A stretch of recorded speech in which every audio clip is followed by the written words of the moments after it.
Okay.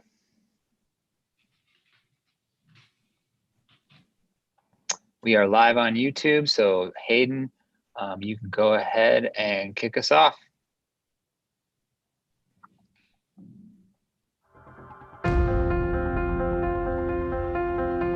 Hi, I'm Ben Data, CEO of Food Maven and a Denver Startup Week co-founder. Denver Startup Week has always been about community. And today, it's more important than ever to show how we can come together to create opportunities out of the challenges that we face. Opportunities for every member of the community. Before we dive in, we want to say a special thank you to our 2020 Denver Startup Week sponsors, who make it all possible. Thanks to our title sponsors, Downtown Denver Partnership, JP Morgan Chase, Prologis, and Xero. And our track sponsors who have made all the great content you're hearing today possible. Battery 621 and the Public Works, Capital One Cafe, Colorado Lending Source, Friday Health,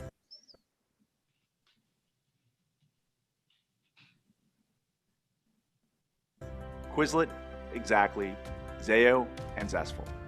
Our headline event sponsors are bringing the excitement this week. Thank you to Wix, Kenzen, MAPR Agency, Obsidian HR, Kickstart Fund, Promontory Mortgage, Molson Coors, and Comcast. Finally, thank you to our partner and member sponsors listed on the screen. Thank you for your support at Denver Startup Week. You help make all of this possible.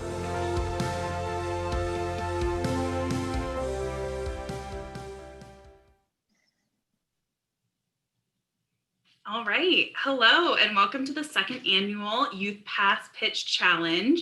Thank you for joining us at Denver Startup Week, the largest free entrepreneurial event of its kind. I'm Meg, and I'm the Senior Manager of Curriculum and Training at Junior Achievement Rocky Mountain. And I'm Anna, the VP of Youth Biz at Young American Center for Financial Education. Youth Biz, Junior Achievement, and the Downtown Denver Partnership have joined forces for the fourth annual Youth Pass program here at Denver Startup Week. The Youth Pass program strives to provide youth with access to the Denver startup community, as well as gain exposure in the startup community for these talented young entrepreneurs. The 4 youth-run businesses competing today have gone through rigorous vetting and preparation to be here representing their business ventures. The winning business will move on to compete on Wednesday at the Denver Startup Week Pitch Competition semifinals, where the top 6 will move on to the finals on Thursday. At Denver Startup Week, we're striving to build a more diverse and inclusive community, and each of us play a role.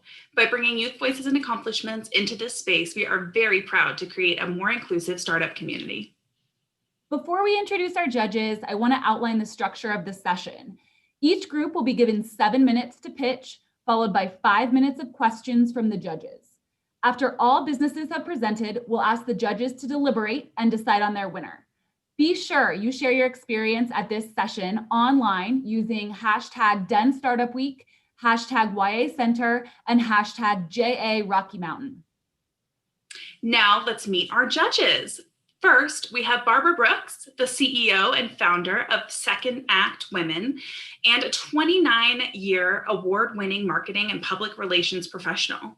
Second Act Women is a membership society set to disrupt ageism by reframing the narrative that women over 40 are past their prime. Next, we have Daniel Schmidt, an accomplished technology strategy consultant with 10 plus years experience in optimizing performance, driving revenue growth, and strengthening competitive market positions. He's currently the principal of technology strategy at Slalom. Next, we have Arazu Zarafshan. Arazu is an accomplished senior executive with more than 20 years of success in consumer products and technology industry. She's the founder and CEO of AZA Consulting, helping founders take their ideas to market and later scale.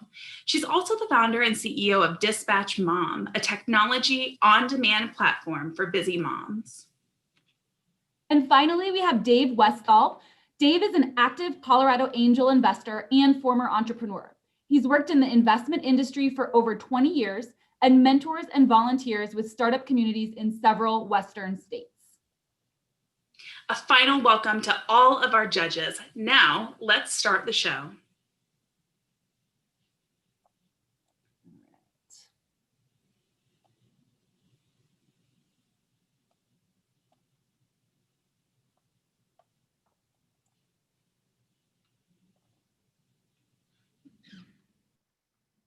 And here are our wonderful judges.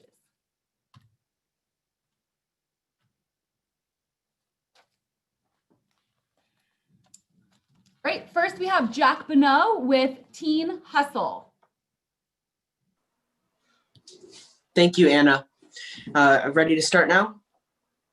Meg, ready?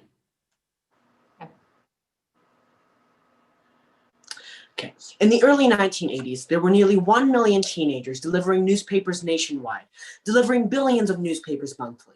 Teenagers were the backbone of the newspaper industry for over 100 years. But over the last 2 decades, these jobs and opportunities for teenagers and their great work have disappeared. Until now. Hi, my name is Jack Bonneau, and I'm the founder and chief evangelist of Teen Hustl, and I'm 14 years old. Teen Hustl is a last-mile delivery service operated by local teenagers, delivering from local restaurants, grocery stores, convenience stores, and Amazon package delivery and returns on electric scooters and personal bikes to local neighborhoods and businesses. Teen Hustl is the first to offer Amazon package delivery from Amazon lockers to consumers when they are home, and home pickup and processing of Amazon package returns to Amazon lockers. Did you know that over 25% of food delivery drivers sample the food that they are delivering? Did you know that 1.7 million packages ordered online are stolen every day?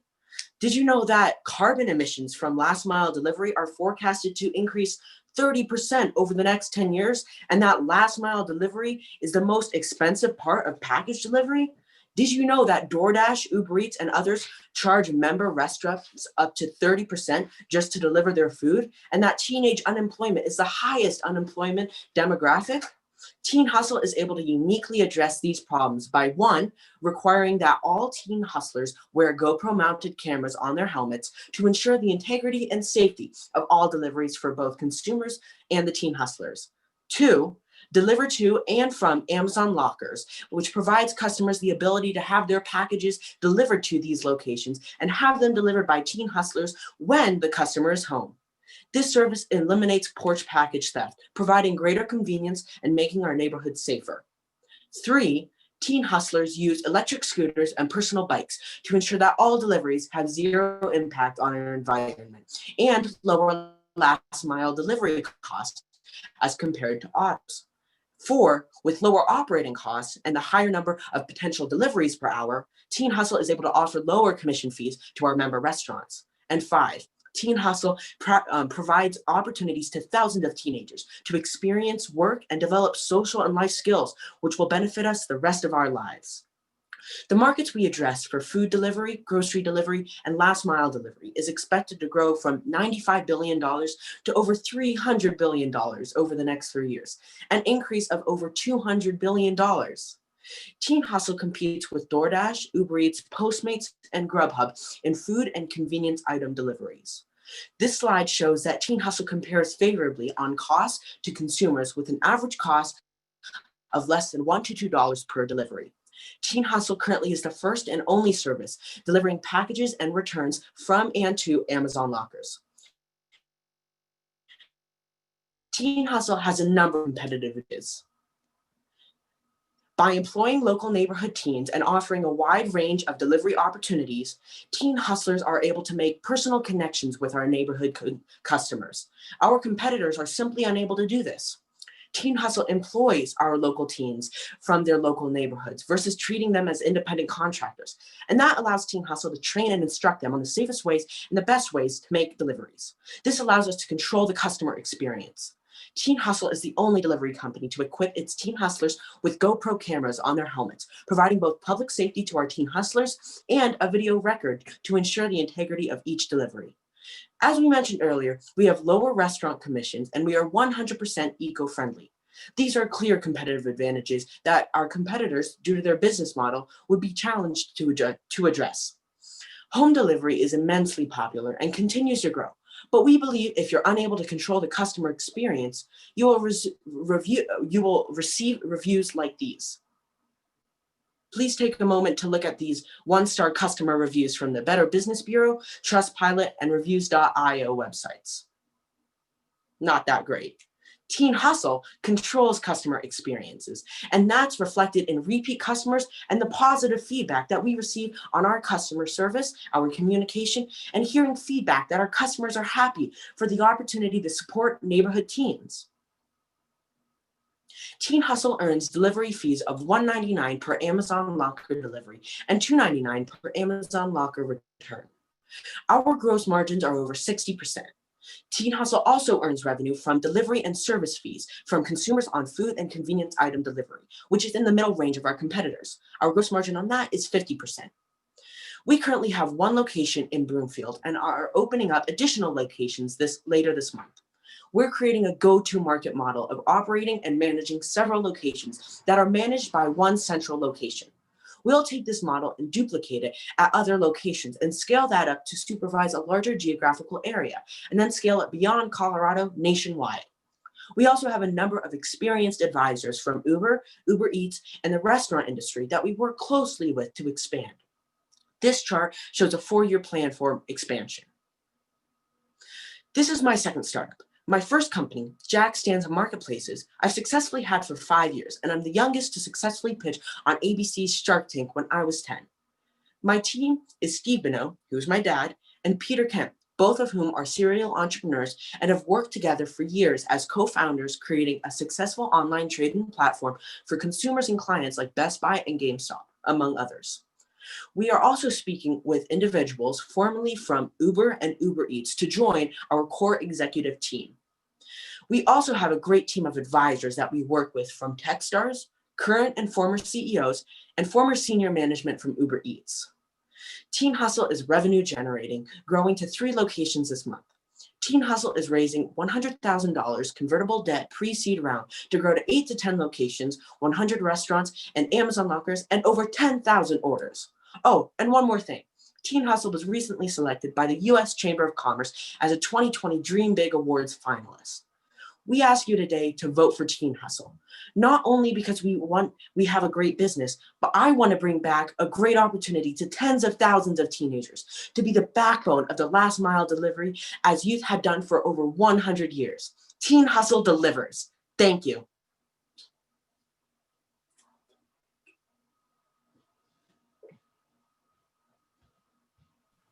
With 5 seconds to spare, Jack.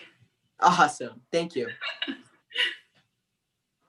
All right, and judges, we have about 5 minutes here for Q&A. So if you guys have any follow-up questions, feel free to unmute yourselves and ask Jack some questions.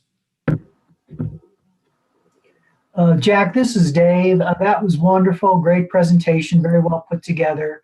How are you marketing yourself to clients and to even restaurants and other providers right now?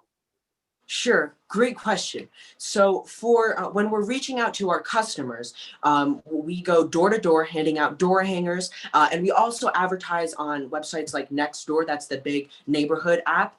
And when dealing with restaurants, when we're scoping out a particular location, we'll identify a core location with several restaurants, usually anchored by a grocery store, and an interesting teen hustler in that location will go to each of those restaurants, pitch Teen Hustle, and most of the restaurants will say yes, because it's just another delivery platform. So that's really how we market. Great, wonderful. Thank you. Jack, good job. That was really, really awesome. Thank you. A couple questions. Actually, 3 questions. One is, tell me about your employment model. So the teens that are doing these deliveries, are they 1099s? Are they employees? What are they? So what we're doing is we're treating them as employees, not independent contractors, which is what you see with the larger delivery services. The reason that we're doing this is we're doing this because we want to control the customer experience in a way that the larger delivery services, they won't be able to match. Like you saw the customer reviews, they all got like 1 star, but Teen Hustle, the customers love how communicative we are, and we're able to really drill down and improve that customer experience as employees in a way we wouldn't be able to do if they were only independent contractors. Okay, and what did you say your margin was? So for the Amazon package delivery and returns, we have a 60% margin. And for the convenience item and food delivery, we have a 50% margin. And that's a net margin or a gross margin? Gross margin. Okay. Last question. What are you going to do with the 100K? What I would use that to do is expand to other locations. What we've done is we've already developed a model that can be placed out in other locations, and we're already scoping out other locations. But we would use that to use it as marketing, get the word out about Teen Hustl, and use that to expand to about 8 to 10 locations within Colorado. Okay. Thank you. Good job. Thank you.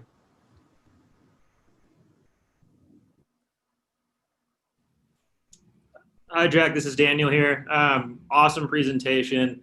It's pretty amazing when I think about when I was younger, like walking home from school, like shoveling snow and raking leaves. You took that to a way different level, which is awesome. But I'm curious, how do you optimize your delivery routes? Are the people delivering packages doing one at a time, or are they able to do more than one package delivery at one time? Great question. So they are able to do more than one package at a time. And the delivery radius that we have in each location is 2 to 3 miles around the core center of like the grocery stores and restaurants. And each Teen Hustler comes equipped with a backpack that with a very large box attached, and it's capable of carrying several packages and several deliveries. Awesome. Thank you. Yeah, thank you. Hi, Jack. Great job. I think I probably saw you on Shark Tank. This is Barbara. I'm curious about the safety of your teens delivering. How are you? It's not as if you can guarantee their safety, but how is that built in to your system and making sure that they're safe out there when they're delivering these packages, these deliveries? Sure, that's a great question. So we have many mechanisms in place to ensure their safety. First of all, each Teen Hustler comes equipped with an LED helmet that lights up, and it shows, we attach their scooter. It shows the directions in which they would be turning on the back. And on those helmets, we have GoPro cameras. First, they'll just act as a visual deterrent to any bad actors. And we are also having a record just to ensure the Teen Hustler safety, but also to ensure the integrity of the customer's delivery. So it kind of acts both ways there. We also are working with a company called Solo Protect ID.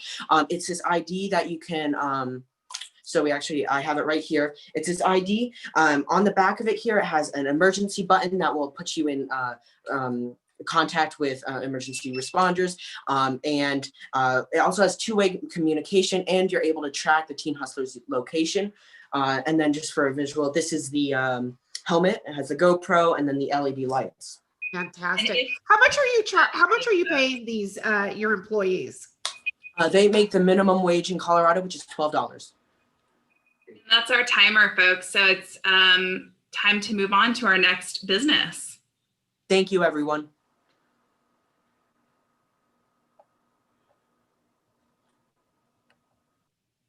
Are we ready? Okay. My name is Leonard Shear, and I'm the founder of Cardbound LLC, which is an online retailer of Pokemon cards and accessories. And today I will be pitching a new digital expansion of Cardbound. Next slide. Here we have baseball cards and Pokemon cards. You've likely heard of these or seen them at some point, but what you might not know is the market size. Sports cards are worth $5.4 billion, and card games, which includes Pokemon cards, Magic the Gathering, Yu-Gi-Oh, and other games of that variety, are a $4.9 billion market. These industries combined are worth $10.3 billion. And next slide, let's talk about the customer experience. Generally, customers want a certain card. So they're going to go to a retailer with a specific item in mind. And this is because they're either a collector and they only want certain types of cards, or they're a competitive player and some cards are more competitively viable than others. So they want the individual cards, and they have two options. One is a sealed product with no guarantee of getting exactly what they want. And the second option is the individual cards themselves, which is often the route people go because it's cheaper for an individual to just buy exactly what they want as opposed to a box which contains more than exactly what they want. Next slide. This creates significant burdens for retailers due to the market structure. Retailers will buy booster cases from their distributors, and then those booster cases contain booster boxes. And then those boxes contain booster packs, and those packs contain individual cards, which are what consumers actually want to buy. And the value of a card is generally derived from its rarity, which means that in a given pack, box, or even case, there is no guarantee that you will get exactly what you want. This means that consumers are mostly buying individual cards, and retailers are tasked with breaking down those cases into individual cards. And this takes a lot of time, and it specifically takes human labor. Next slide. Within 25 miles of Denver, there are 19 card game stores, which host in-person tournaments and events, and they sell products, namely these individual cards. These firms need to modernize their operations in order to stay competitive with larger firms, as well as companies that operate exclusively online. Which brings me to my own company. Next slide. Cardbound LLC. I founded it in 2015, and last year I did $192,000 in sales, of which 47,000 were individual cards. And then the margins on those are 10 to 20%, depending on the variety of card. And then I also sell items beyond just individual cards. Graded cards, accessories, sealed products, which are those booster boxes. Graded cards are essentially cards that get sent to a third-party authenticator, and they have their condition rated on a scale of 1 to 10, with 10 being pristine. And then accessories are what you put your cards in, how you protect them, and how you store them. And in terms of how I've changed my business over time, I've shifted away from individual cards because it is so time intensive to break down those cases into individual cards.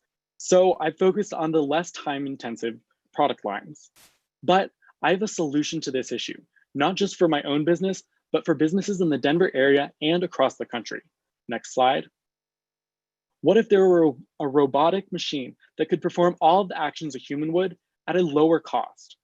I'm a computer science student at the University of North Carolina at Chapel Hill, and I've worked in a robotics lab at CU Boulder. So I have experience in this area, and I know that everything I'm proposing is 100% doable. The actions that the machine would need to do are simple. First, it would need to open the packs, then sort, scan, and sleeve the cards. All of these actions could be easily performed using physical robotics and image processing. And I estimate that human costs to perform all of these actions are around 7% of revenue for individual cards, which in a $4.9 billion market is a $343 million margin impact. Next slide. And in terms of how we're going to do this, the average cost to build and develop an industrial robot is around $150,000. And on top of that, I've added $100,000 in case that I need additional customization as compared to the industry average.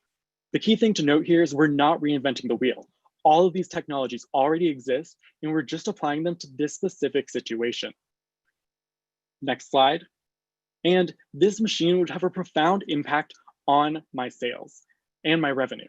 Here we have my current trajectory in blue and the card sort growth, which is the machine, in red. I estimate that with card sort, I could immediately increase my revenue in individual cards to around $1.2 million per year, just due to an increased ability to process volume. And I would additionally have a break-even point of around 2.5 years, and this includes the development cycle. And increasing my sales would allow me to use economies of scale to increase my margins as well, because I would receive lower inventory pricing. Next slide. Here we have the go-to-market strategy. First, we engage a robotic consulting company as soon as possible, and they begin developing the machine. From there, it would take 6 to 9 months to develop the machine and prototype or MVP, and then we would proceed with 2 to 3 months of initial testing to iron out any bugs and make sure the product is market ready. Then we would have another 2 to 3 months to apply what we learned during that initial testing and make sure that the product we're creating is easily reproducible. After we have the final product, we then proceed with the final testing, where we actually use that R&D to drive revenue in-house. And instead of sinking costs into it, it would be driving revenue. And then we would be collecting data to use to convince potential retailers to use our product. The final step is to license the product for a percentage of sales.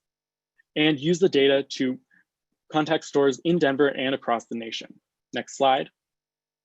So there are 5 key takeaways. Use my experience in the card games industry and the robotics field to create a significant impact. Second, this would be eliminating a significant source of pain for pretty much every single store in the card game market. Lastly, it would be entering a huge market with untapped potential. The go-to-market plan is simple, and then we'd be scaling from both Pokemon to Magic the Gathering, as well as card games to sports cards, because all of the all of the concepts are applicable. And let's tackle this growing $10 billion market and change the way cards are sold. Thank you. Exactly 7 minutes. Great job, Leonard. And again, judges, I'm going to put 5 minutes on the timer for any questions that you might have.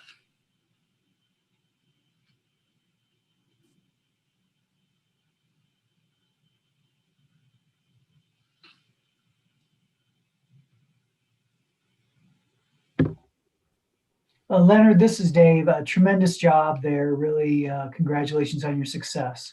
So just to make sure I'm clear in the presentation, you have a business now in the Pokemon card market.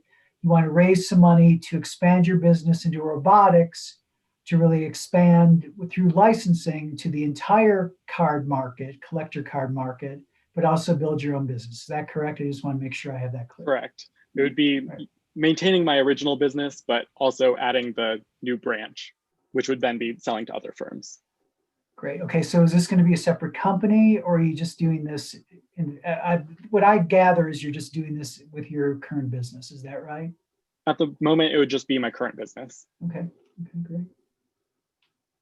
And what was the impact to your current card, I guess, margins? You thought you could double your margins. Was that correct with the robot? I don't have a nailed down answer. Okay. Okay. It would increase them probably 40, maybe 30 to 40%. Okay. Okay. Good.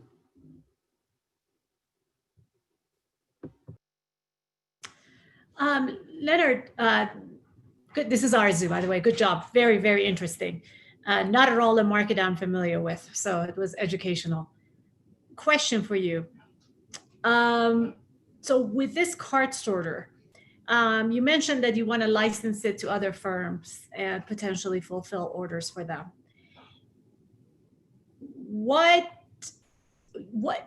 Are you looking into developing you're hiring a consulting firm. Is the who's going to own the intellectual property of this machine? Yeah, we would definitely want to retain the intellectual property, which I haven't delved deep into intellectual property law, but that's what I'm operating on at this point. Okay. Okay. All right. Thank you. Hey, Leonard, this is Daniel here. Awesome presentation. It was really interesting. I'm curious, and it might be a hard question to answer because the product isn't live yet, but with the in regards to price sensitivity, do you have any estimates on how large a card dealer or a card store with a retail firm would have to be to kind of justify the cost of buying the machine? Well, because it would be a percentage of sales, there would definitely be a minimum where it wouldn't make sense for us to even sell to them or license to them, but that would probably be either 1 million or upwards. Okay, great. Thank you so much. Hi, I was a little lost on the relation between the $300 million, $43 million market and your product of the robotic equipment. I'm missing the connection between the two. Can you explain? Yeah, so as is, it costs around 7% of your individual card revenue for humans to do the processing. So feasibly, that's the moat of the company, which is that $343 million.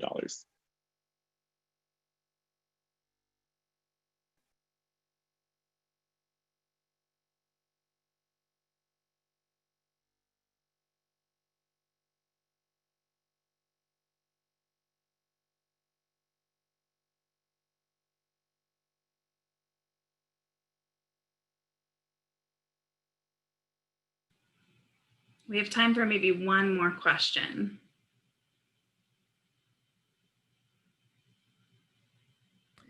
I'll ask the question. Leonard, what is your ultimate goal? Apologies, my golden is barking here.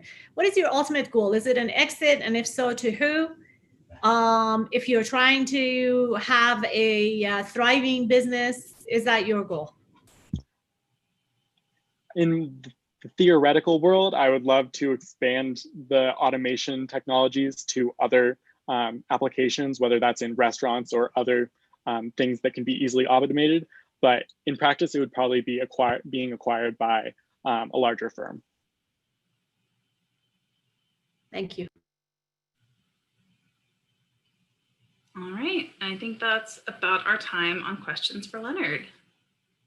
Thanks, guys.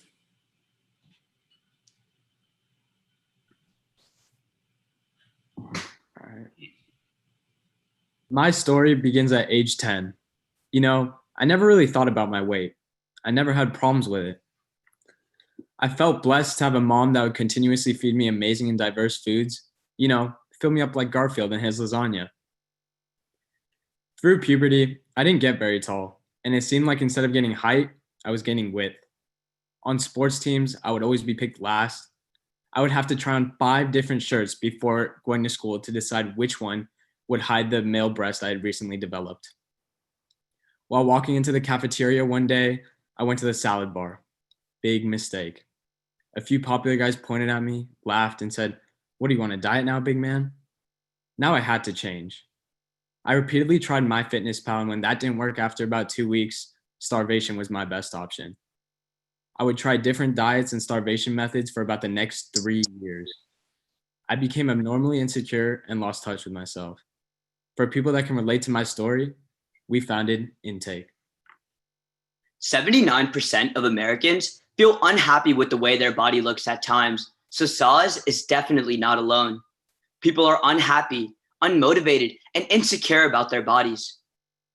Today, the current services have bland user interfaces. They fail to build a body-positive community or cater to your specific desires and restrictions. People are often forced to change their bodies to fit a certain societal standard. My name is Sahil Kakad, and with Arnav Sharma, Vikas Muralidharan, and Saz Ahuja, we at Intake focus on creating a community of body-positive users while providing individualized recipes in an attempt to build an overall healthy lifestyle for each and every single one of our users. At Intake, we envision a world where individuals are empowered through body positivity, confidence, and healthy eating, rather than constantly adapting to societal norms. Intake is a stepping stone to a happier and more confident community. Our solution provides individualized recipes and focuses on a user's happiness through a body-positive community. Our trending section for recipes is based on your individualized diets, where you can choose whether you want to find the top recipes of the week or the trending for you specifically. In our third tab, we have a community built around body-positive users who support one another throughout their process. We at Intake individualize recipes with our algorithm to add ease to your cooking process. Today, the competition lies in Supercook, CookPad, and Noom, but the current market is not enough. We have the elements of a simple and easily navigable user interface, individualized recipes based on user input, a community of body-positive users, and an overall focus on body positivity to make every single user happy with themselves. The competition fails to do these things. On the first slide here, we have our ingredients section, where you can select whether that be carbs, vegetables, meats, fats, or spices.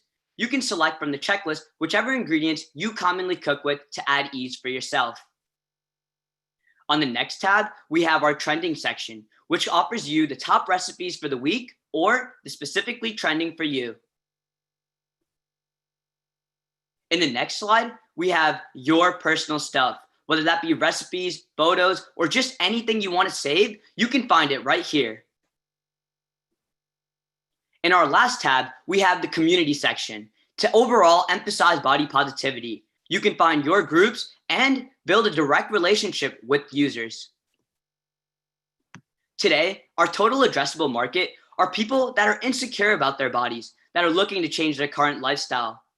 When diving in a little deeper, we see our serviceable available market as users 16 and up that are looking for a body positive app who are generally unhappy and located in the US. Our serviceable available market are users 16 to 28 that are insecure with their body and strive to change, specifically in Colorado. We at Intake look for users covering the entire spectrum, whether that be through Instagram, Snapchat, Twitter, TikTok, or Reddit. In just a few day acquisition sprint, we acquired over 1,700 viewers across all our marketing platforms. Throughout our user interviews, over 90% of interviewees found our app unique and interesting. We plan to make money through actively running banner ads and our 99-cent monthly fee. Assuming by the end of 2021, we receive 10,000 users at a subscription rate of 99 cents, that will generate roughly $120,000. Assuming we stagnate throughout the rest of 2022, with 40,000 banner ads a day, almost $22,000 will come from just the ads clicked. This will result in over $140,000 by the end of the year. With your guys' support, we will be able to allocate $500 to establish a corporate structure for our company. By the end of Q1 in 2021, we plan to hire 2 to 3 different software developers, allocating $7,000 a month to get 1 top-of-the-line developer and 2 standard developers. Following the beta testing and feedback from our users, we plan to begin our marketing expedition with $5,000 a month for marketing following the development of the app. At Intake, we strive to help our community become confident with their bodies and emphasize that you should intake what you want. Thank you. All right, great job. And judges, we have 5 minutes on the timer for Q&A. So as a new user myself, I'm curious about the psychology behind body positivity. One of the strengths that they have is that they are coaching you through how to break habits. So how will you embrace the psychology of actually changing the mindset of the person on top of all the other assets you provide? That's a great question. Today, based on the exponential growth of the body positivity movement around the country, around the world, we think that building a community of users where everyone can interact, everyone can support each other, everyone can spread positive comments to each other to help you establish that psychology of being happy, of being content with who you are, rather than constantly changing just so you can lose weight or gain weight to fit some standard.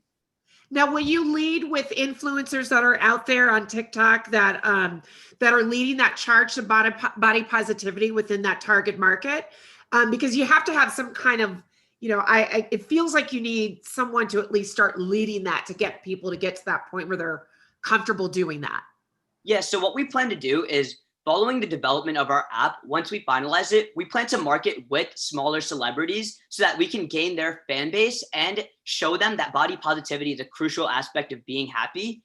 And once these influencers can influence their own audience, they can join our app and realize what this community, what these individualized recipes can do for them.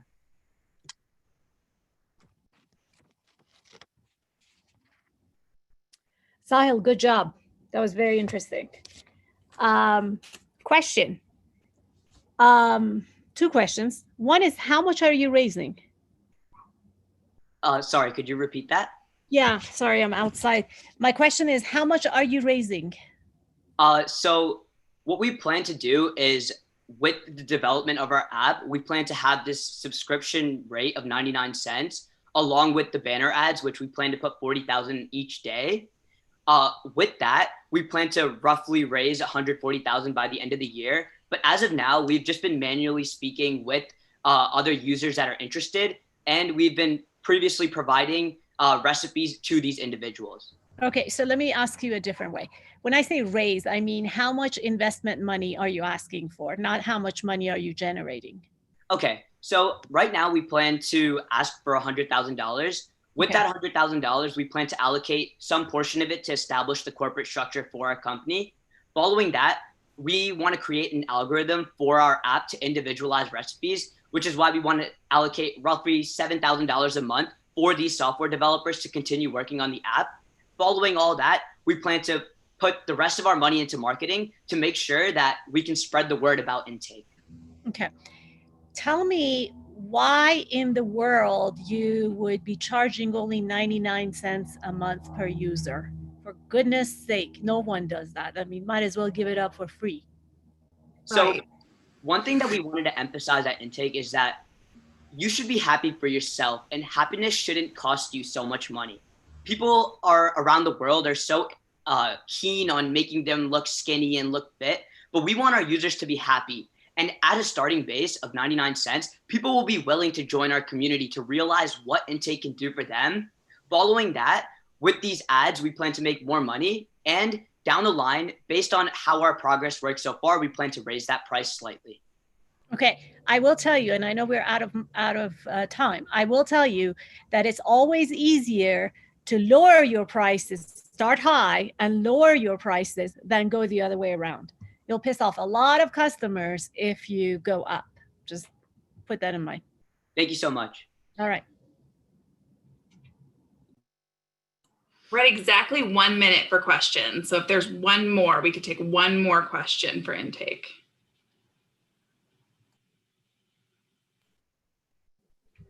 Nice job on the presentation. I was just going to ask, how are you segmenting these potentially body positive people? Are you using some sort of algorithm, or how are you finding them? In terms of acquiring those body positive users?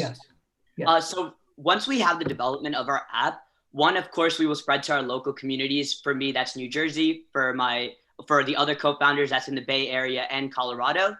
What we plan to do is once we get word out based on just door-to-door talking, regular communication, we plan to target these smaller celebrities who are focused on being happy with your body, especially those TikTok users. Once we establish a relationship with them, that way they'll be able to bring their fan base of body positive users. And from there, since there's a community, it will constantly grow from word of mouth. And that's time. Thanks, guys. Good job. Thank you so much. And I've placed everyone's contact information in the chat. So if you didn't get a chance to see anybody or missed anybody's on their slides, it is in the chat. So please reach out to these young entrepreneurs with any questions or feedback you have, or maybe contacts, networking, whatever. All right. Last but not least. All right, is everyone ready? Okay. I'm Gabriel Nagel, and today I'll share my vision of Light CO2, a youth-led nonprofit empowering individuals to reshape our climate. Climate change affects everyone and everything with such a magnitude that is paralyzing. Too often we're overwhelmed with facts and fear, but never real solutions. How could a single individual even make a difference in the alarming 40 billion tons of carbon released yearly to the extinction of thousands of species? Or the unprecedented wildfires burning from Colorado to California as we speak? Light CO2 transforms our climate change approach from fear to hope in two concrete solutions. First, Light CO2 empowers anyone and everyone to take action against climate change, building a community along the way. Through educational articles and social media posts, we provide easy, actionable ways to reduce an individual's carbon footprint. From eating local or choosing slow fashion over fast, our 1,000 Instagram followers are positively changing their lifestyles and the planet. But we're not just helping these people reduce their carbon footprint, we're helping them eliminate it. Aside from environmental insights, Light CO2's simple 3-question survey on your zip code, meat consumption, and yearly mileage calculates your unique carbon footprint. This carbon footprint reflects the CO2 you emit, a contributor to global warming. For less than $10 a month, or the price of a few lattes, the average person can offset their entire carbon footprint, with 30% going to sustain Light CO2 and 70% to one of our offsetting partners.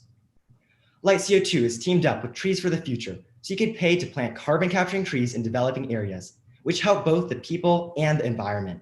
And we're establishing partnerships with dozens of other vetted programs in solar, wind, and geothermal energy to cultivate an even broader impact. Through these two steps of insights and offsets, Light CO2 is rapidly acquiring new patrons by social media and word-of-mouth marketing. In developing our social media presence, we inspire followers to act with our educational insights, calculate their unique carbon footprint, and transition them into carbon neutrality with one of our offsetting partners. Who is our target market? Based on Facebook's analytics model, there are 25 million US environmentalists out there striving for a cleaner future. These activists are already passionate about standing up for Earth, but don't know how best to. Light CO2 paves the way. While there are several corporate carbon offsetting companies, individual carbon offsetting is an underserved market. Currently, our competition consists of 3 prominent players. Cool Effect offers a one-size-fits-all approach to carbon offsetting, when in reality, each individual's footprint is as different as individuals are from each other. TerraPass is personalized, but involves a complicated and lengthy 22-question survey. And Global Footprint Network offers insight into reducing your carbon footprint, but provides no method of eliminating it. Light CO2 stands far apart from these companies with all our future features, as well as a future-forward youth team. We can calculate personal carbon footprints fast and accurately using zip code data from University of California, Berkeley, creating an effortless user experience. We bring uplifting posts and articles every day to reduce your impact, not bring fear of climate change. And most importantly, we're building a community of youth, those affected most by climate change, seeking to build a better future for not only ourselves, but the generations to come. Light CO2 is a nonprofit, officially registered in Colorado as a 501c3 and founded this year. Our business model ensures that we're entirely sustainable through a combination of volunteers, grants, and most notably, a 30% share on all offsets. We expect to capture a conservative 5% market share of the 25 million American environmentalists, or 1.25 million individuals. On average, each individual contributes 16 tons of carbon annually, meaning we will offset 20 million tons of CO2, or the equivalent of planting 980 million trees a year. The average donor gives $112 yearly, or less than $10 a month. With this 1.25 million market share actively enrolled in Light CO2, 140 million will be generated yearly, of which 32% or 30% or 42 million will be used to sustain Light CO2. Here, you can see a predicted 5-year growth of social media followers compared to Light CO2 revenue, with the key assumptions of a 2% conversion rate, a 60% first year, and an 85% second year renewal rate. Under this conservative estimate, Light CO2 will not only gross $700,000, but also offset 100,000 tons of carbon, or the equivalent of planting 5 million trees over 5 years. We've already reached some significant milestones in the 3 months since Light CO2 was founded, including building a website and establishing a social media presence. We've reached 1,000 followers across 6 continents, predicted to grow exponentially to 10,000 within the next year. Written over 50 articles on reducing your carbon footprint, current climate change events, and reconnecting with nature, intending to add another 50 by the end of 2021. And we're planting 7,840 trees in partnership with Trees for the Future, hoping to reach 20,000. And that's not all. With additional funding, we'll achieve the previous goals by the end of 2021 and launch an app in 2022. Change Carbon will be a revolutionary way to reduce your environmental impact with active carbon offsetting, passive carbon tracking, personalized CO2 reduction tips, and a community. Building upon the simplicity of Light CO2's survey, Change Carbon will work effortlessly. As you move through your day, it'll track commutes when you get in your vehicle to estimate emissions, calculate your food's carbon footprint, and so much more. Currently, Light CO2 is reaching out to apps like Life 360 for their advanced vehicle detection, and MyFitnessPal for their vast food database. 2 of Light CO2's activists, Kellen and Rowan, are advancing their coding skills to assist in the development of Change Carbon. We've got some big ideas and we're building an even bigger community. I'm leading Light CO2, but numerous other environmentalists have contacted me through school and social media, including Charlie, Rowan, Eliza, and Kellen. This youth community is continuing to grow in parallel with our social media. In summary, Light CO2 will empower individuals to live a light life and change climate change. With your support, Light CO2 will expand our market penetration across the 25 million US environmentalists to ultimately ensure a cleaner and brighter future for not only our generation, but the next. With $100,000 in capital, we could rapidly expand our reach and accelerate the development of Change Carbon to make a quantifiable carbon-reducing impact. We need to act now before climate change is irreversible. While there are plenty of companies out there, we only have one planet. Stand up for Earth and change climate change with Light CO2. Thank you.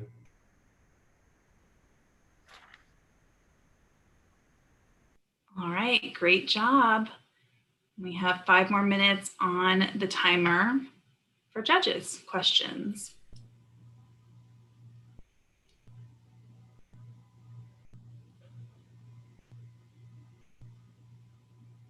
Gabriel, that was a great presentation. This is Daniel here.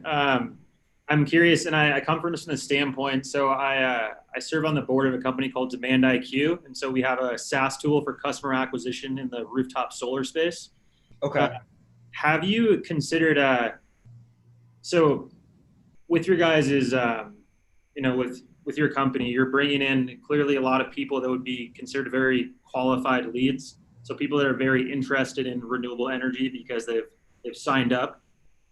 When you talk about taking these people and converting them to revenue, have you considered the fact of working with outside providers? So for example, like an Arcadia Power, to pass off that lead to these groups that then actually provide the solar or wind power to these groups in exchange for a fee on that?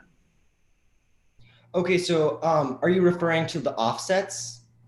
No, so Arcadia is an example. Arcadia Power is an example of a company where they take people that want to take the utility bill from, say, coal fire or something that's more fossil fuel intensive, and then sign them up. So, get community solar or wind power. So they sign them up for renewable energy instead. And this company, though, actually doesn't actually own any of these solar panels or wind farms. They're just taking this person and they're moving them to a provider that actually owns these solar panels or wind turbines, and they get a pretty large fee per person on that. So what I'm getting to is that if you're doing a good job bringing people in, that are, I'm willing to offset my carbon footprint through credits or, through transitioning to solar or wind electricity, that there's a lot of unlocked value in that person that you might be able to, expand upon. So instead of, generating per subscriber, $1.50 or $2 a year, that number, if you can get them to convert over, it could be, $50 or $150 or $200 a year. Right. I think that would be a great development in Light CO2 for the future. But with solar panels, that's not offsetting your entire carbon footprint. While that helps reduce, which is really important, it doesn't change the other things like food, transportation, and those other factors. So right now, Light CO2 is focusing really on the individual and enabling anyone to offset their carbon footprint through one of our partners like Trees for the Future, which plants trees in developing areas to help both the people and the environment. But that definitely has been an option that we're considering for future partners, such as in solar and building renewable energy areas and projects. Okay. Awesome. Thank you. Great company, and you're solving a huge problem. Thank you. I agree. I feel like, though, that your products and your services need to be better explained on your website so that you immediately get what me as the consumer, the client, it can do through your company, because I was just a little unclear as to what exactly the process is that I could take immediately to reduce my carbon intake or footprint through your company. Can you better explain that? Yeah, of course. So the first step is reducing your carbon footprint. So that's through our educational articles. If you look on our social media site on Instagram, light.co2, we have a bunch of different posts and articles that we link on our website, which help with different things, such as choosing slow fashion over fast or eating local. And then the second step of that is the carbon offsetting. So we've partnered with University of Berkeley, California, and we use their zip code data to estimate information on your goods and like your house size. And that helps in combination with your transportation and your meat consumption, your exact carbon footprint. So that could be anywhere from 8 tons to 16. Yeah. So right now you're a digital content company. Is that the basis? Exactly. Yeah. Okay. You're a media company. company. It's highly expandable too.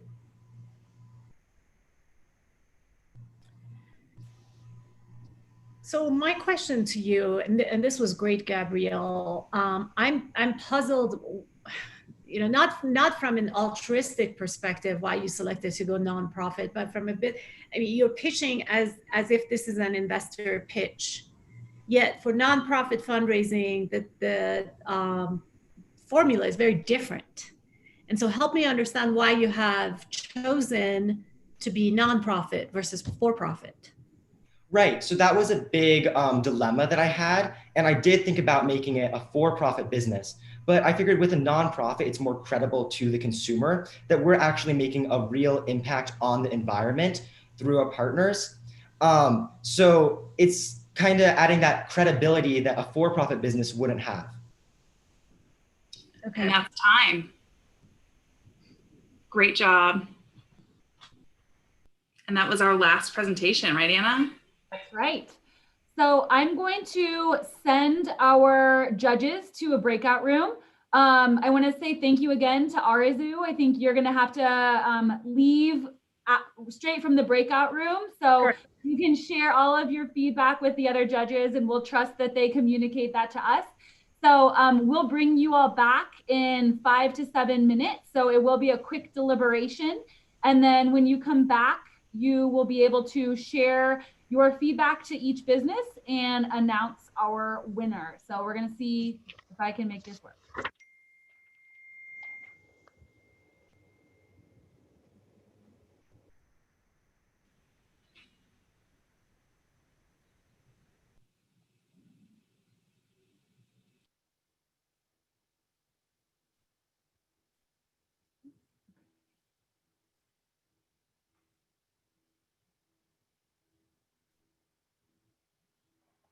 So that looked like it worked.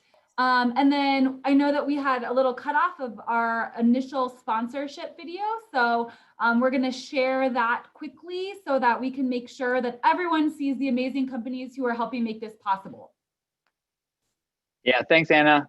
I mean, all I can say is, wow. The only thing I pitched that hard for at that age was a Nintendo, and it was from my parents.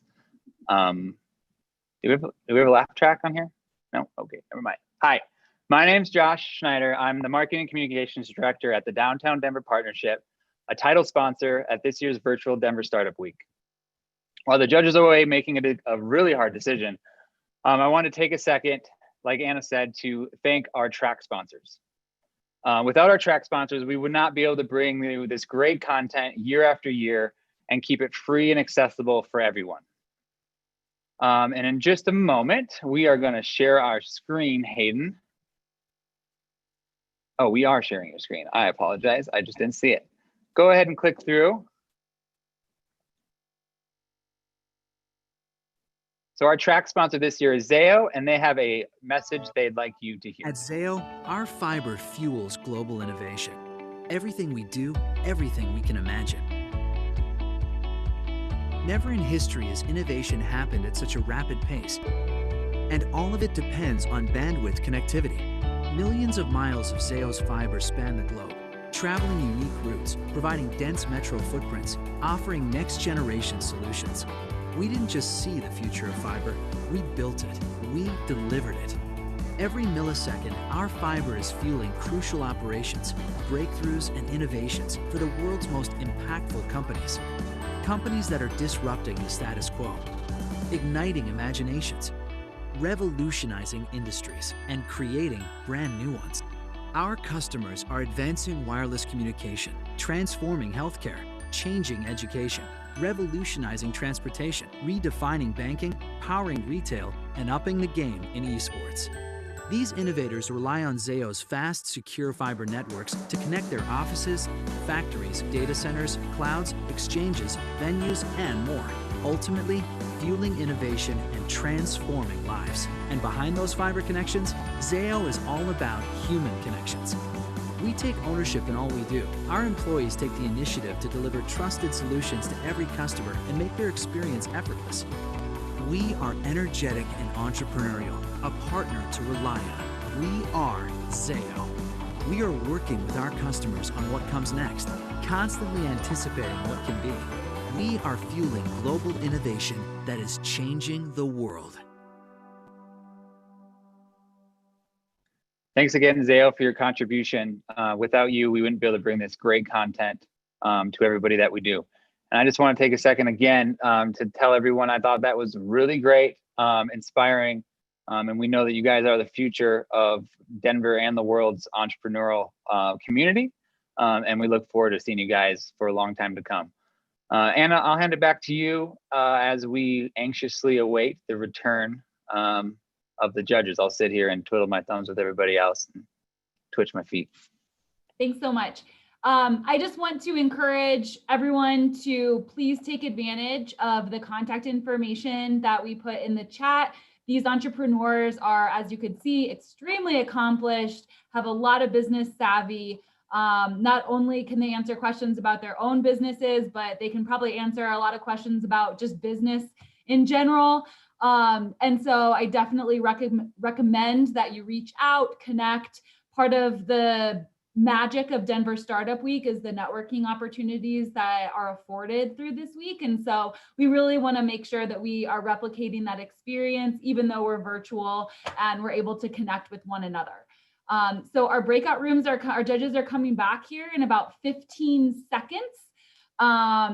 So if we just hold tight, we will await the results. As a reminder, our winner will move into the semifinals, which takes place on Wednesday. And we'll share a slide at the end that has all of that information. So everyone is more than welcome to attend that session and see our young entrepreneur, cheer them on as they hopefully make it onto the finals as well. All right.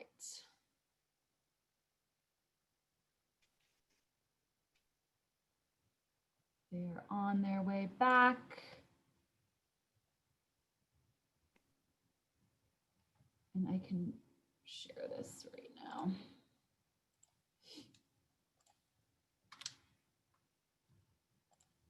So while we have time, as a reminder, the semifinals are on Wednesday from 4 to 6:30 p.m. Mountain Standard Time. And our specific presentation for our winner this evening will be from 6:09 to 6:21. So if you're logging in just to cheer on our youth semifinalists, that is the time frame. And then the finals are on Thursday. So we can't wait to see who is our winner, but we definitely want to encourage all of our young entrepreneurs today. They did such an amazing job. You know, everyone, so cliche, but everyone is really a winner. They blew us all away. We've got an answer. Okay. I'm going to turn the tables over to you guys. Well, the four of us want to really say, you guys, all of you, are blowing the doors off and proving that you guys at young ages, no matter age or sex or what have you, you guys are killing it and showing that teens today have really great ideas, that no matter the age, we all believe in what you all have. And so, you know, this was really a wonderful presentation. You all put a lot of work into it. I will say that number one for the four of us has to be Teen Hustl. Teen Hustl, you won. You were and you know, the rest of you, keep going. Your spirit, your purpose, your why is all there. Keep moving. And this is just one of many competitions ahead. We believe in all of you, all of you.